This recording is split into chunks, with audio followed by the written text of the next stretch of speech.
संक्षिप्त मार्कंडेय पुराण से आज आपके सामने दूसरा भाग पढ़ रहा हूँ। जो पदार्थ नित्य हैं, जो विनाशशील हैं, जो स्थूल हैं तथा जो सूक्ष्म से भी अत्यंत सूक्ष्म हैं, जो इस पृथ्वी पर अंतरिक्ष में या और किसी स्थान में देखे जाते हैं, उन सब की उपलब्धि तुम्ही से होती है। मूर्त अमूर्त समस्त भूत अथवा एक एक भूत जो कुछ भी झुल्लोक पृथ्वी आकाश या अन्य स्थानों में उपलब्ध होता है, वह सब तुम्हारे ही स्वर और व्यंजनों से संबंध है। इस प्रकार स्तुति करने पर श्री विष्णु की जिह्वा रूपा सरस्वती देवी ने प्रकट हो महात्मा अश्वतरनाग से कहा, कंबल के भाई नागराज अश्वतर, तुम्हारे मन में जो इच्छा है उसे बताओ, मैं तुम्हें वर दूंगी।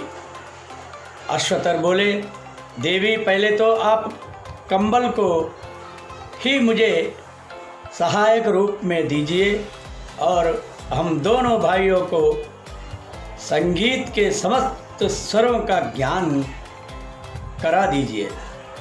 सरस्वती ने कहा, नागराज, 7 स्वर, 7 ग्राम, 7 राग, 7 गीत, 7 मूर्छनाएँ, 49 प्रकार की ताने और 3 ग्राम, इन सब को तुम और कंबल भी गा सकते हो। इसके सिवा मेरी कृपा से तुम्हें 4 प्रकार के पद, 3 ताल और 3 लयों का भी ज्ञान हो जाएगा। मैंने तीनों यति और 4 प्रकार के बाजों का ज्ञान भी तुम्हें दे दिया। ये सब तो मेरे प्रसाद से तुम्हें मिलेगा ही, और भी इसके अंतर्गत जो स्वर व्यंजन संबंधी विज्ञान है वह सब भी तुमको और कंबल को मैंने प्रदान किया। तुम दोनों भाई संगीत की संपूर्ण कला में जितने कुशल हो जाएगा, वैसा भूलोक, देवलोक और पाताल लोक में भी दूसरा कोई नहीं होगा। सबकी जिह्वा रूपा सरस्वती देवी यो कहकर तत्काल अंतर्धान हो गई। उन दोनों भाइयों को सरस्वती जी के कथानुसार पद, ताल और स्वर आदि का उत्तम ज्ञान प्राप्त हुआ। तदनंतर वे कैलाश शिखर पर निवास करने वाले भगवान शंकर जी की आराधना करने के लिए वहां गए और वीणा की लय के साथ 7 प्रकार के गीतों से और शंकर जी को अपना प्रसन्न करने के लिए पूर्ण प्रयत्न करने लगे। प्रातःकाल, रात्रि में, मध्याह्न के समय और दोनों संध्याओं में वे भगवत स्वरूप होकर भगवान शंकर की स्तुति करने लगा और भगवत पारायण करने लगे। बहुत समय तक स्तुति करने के बाद उनके गीत से भगवान शंकर प्रसन्न हुआ और बोले, वर मांगो। तब कंबल सहित अश्वतर ने महादेव जी को प्रणाम करके कहा, भगवान, यदि आप हम दोनों पर प्रसन्न हैं तो हमें मनोवांछित वर दे। कुवलय अश्व की पत्नी मदालसा जो अब मर चुकी है, पहले की ही अवस्था में मेरी कन्या के रूप में प्रकट हो, उसे पूर्व जन्म की बातों का स्मरण हो, पहले ही जैसी उसकी कांति हो तथा वहाँ योगिनी एवं योग विद्या की जन्म की होकर मेरे घर में उत्पन्न हो।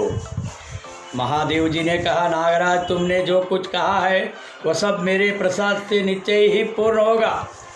श्रद्धा का दिन आने पर तुम उसमें दिए हुए मध्यम पिंड को शुद्ध एवं पवित्र चित्त होकर खा लेना। उसके खा लेने पर तुम्हारे मध्यम फन से कल्याणी मदालसा जैसे मरी है उसी रूप में उत्पन्न होगी। तुम इसी कामना को मन में लेकर उस दिन पितरों का तर्पण करना और इससे वह तत्काल ही तुम्हारे मध्यम फन से प्रकट हो जाएगी। ये सुनकर वे दोनों भाई महादेव जी के चरणों में प्रणाम करके बड़े संतोष के साथ पुनः रसातल में लौट आए। अश्वतर ने उसी प्रकार श्रद्धा किया और मध्यम पिंड का विधि पूर्वक भोजन किया। फिर जब उक्त मनोरथ को लेकर वे तर्पण करने लगे, उस समय उनके सांस लेते हुए मध्यमपन से सुंदरी मदालसा तत्काल प्रकट हो गई। नागराज ने ये रहस्य किसी को नहीं बताया। मदालसा को महल के भीतर गुप्त रूप से स्त्रियों के संरक्षण में रखा दिया और इधर नागराज के पुत्र प्रतिदिन भूलोक में जाते और ऋतुध्वज के साथ देवताओं की भांति क्रीड़ा करते थे। एक दिन नागराज ने प्रसन्न होकर अपने पुत्रों से कहा, मैंने पहले तुम लोगों को जो कार्य बताया था उसे तुम क्यों नहीं करते?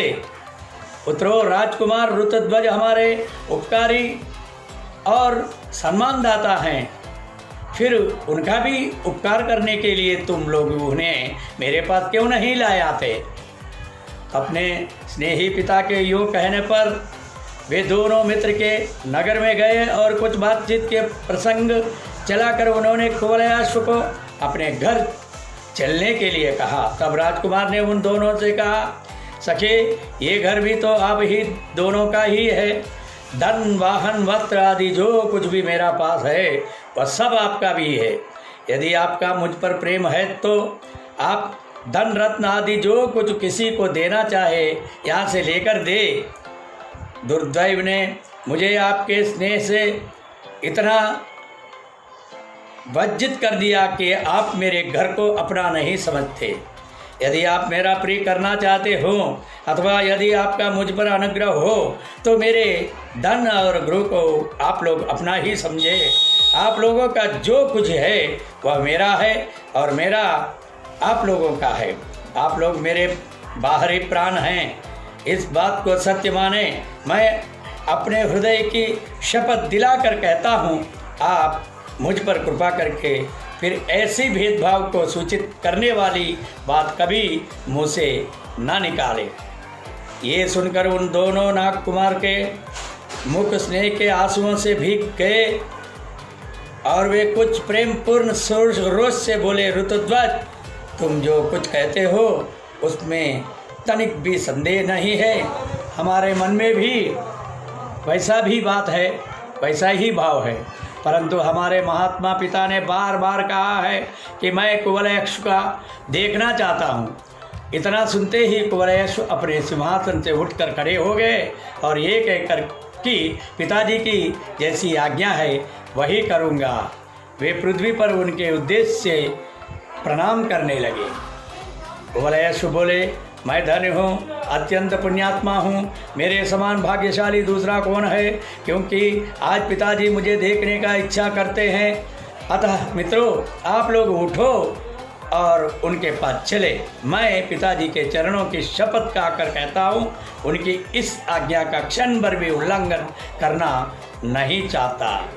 यों कहकर राजकुमार ऋतुध्वज उन दोनों नागकुमारों के साथ नगर से बाहर निकले और पुण्य सलिला गोमती के तट पर गए। फिर वे सब लोग गोमती के बीच धारा में उतरकर चलने लगे।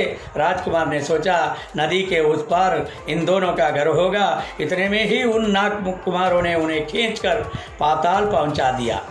वहां जाने पर उन्होंने अपने दोनों मित्रों को सरस्वती के लक्षणों से सुशोभित सुंदर नागकुमारों के रूप में देखा। वे फनों की मणि से देदीप्यमान हो रहे थे। उन्हें इस रूप में देखकर राजकुमार के नेत्र आश्चर्य से खिल उठे। उन्होंने मुस्कुराते हुए प्रेमपूर्वक कहा, वाह, ये तो अच्छा रहा। पाताल में कहीं तो वीणा और वेणु की मधुर ध्वनि के साथ संगीत के शब्द सुनाई देते थे, कहीं मृदंग और ढोल आदि बाजे भी बज रहे थे। सैकड़ों मनोहर भवन चारों ओर दृष्टिगोचर होते थे। इस प्रकार अपने प्रिय नागकुमारों के साथ पाताल की शोभा निहारते हुए राजकुमार ऋतुध्वज आगे बढ़ने लगे। कुछ दूर जाने के बाद सब ने नागराज के महल में प्रवेश किया और नागराज अश्वतर सोने के सिंहासन पर, जिसमें मणि, मूंगे और वैडूर्य आदि रत्नों की झालरें लगी थी, विराजमान थे। उनके अंगों में दिव्य हार एवं दिव्य वस्त्र शोभा पा रहे थे। कानों में मणियम कुंडल झिलमिला रहे थे। सफ़ेद मोतियों का मनोहर हार वक्षस्थल की शोभा बढ़ा रहा था। और भुजाओं में भुजबंधु सुशोभित थे। दोनों नागकुमारों ने यहाँ है, यही है हमारे पिताजी हैं, यो कहकर राजकुमार को उनका दर्शन कराया और पिताजी से ये निवेदन किया कि यही हमारे मित्र वीर कुवलयाक्ष हैं। ऋतुध्वज ने नागराज के चरणों में मस्तक झुकाकर प्रणाम किया। नागराज ने उन्हें बलपूर्वक उठाया और खूब खसकर छाती से लगा लिया। फिर उनका मस्तक सूंघ कर कहा, बेटा चिरंजीवी रहो, शत्रुओं का नाश करके पिता माता की सेवा करो। वत्स तुम धन्य हो, क्योंकि मेरे पुत्रों ने परोक्ष में भी मुझसे तुम्हारे असाधारण गुणों की प्रशंसा की है। तुम मन, वाणी और शरीर की चेष्टाओं के साथ अपने गुण गौरव सहित सदा बढ़ते रहो। गुणवान का ही जीवन प्रशंसनीय है, गुणहीन मनुष्य तो जीते जी ही मरने का समान है। गुणवान पुत्र पिता माता को शांति एवं संतोष प्रदान करता है। देवता, पितर, ब्राह्मण, मित्र, याचक, दुखी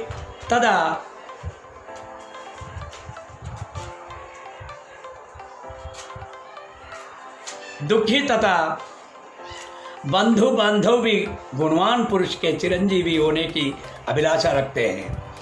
जिनकी कभी निंदा नहीं हुई, जो दीन दुखियों पर दया करता तथा आपत्तिग्रस्त मनुष्य जिनकी शरण लेते हैं, ऐसे गुणवान पुरुषों का ही जन्म सफल है।